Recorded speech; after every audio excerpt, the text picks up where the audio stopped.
Have you ever made a New Year's resolution only to forget about it by February? What's the secret to actually sticking with your goals? Welcome to English Smarties, the place where you practice your English listening skills with captivating topics. Today, we're going to explore the difference between simply wishing for something to happen and actively setting and achieving a goal. Wishful thinking is vague and passive. It sounds like, I want to be rich or I want to be healthy. It's passive, you're waiting for something to happen to you. Effective goal setting is about being intentional and having a clear plan. It's the foundation for turning dreams into reality. The answer is a simple but incredibly effective tool called the SMART framework. Think of SMART as a GPS for your ambitions. SMART stands for specific, measurable, achievable, relevant, and time-bound.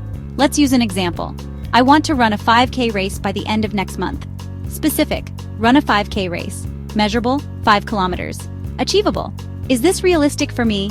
Relevant, does this goal align with my overall health? Time-bound, by the end of next month. Think of your big goal as the top floor of a tall building. Looking up from the bottom, it can feel daunting. But what if there's a staircase? Each small step leads you closer to the top. Your only job is to focus on the very next step in front of you. For the 5K goal, your steps might include: buy running shoes, run for 15 minutes 3 times a week, increase running time by 5 minutes each week. So, what's one goal you're ready to make SMART? Tell me about it in the comments below. I'd love to hear what you're working on.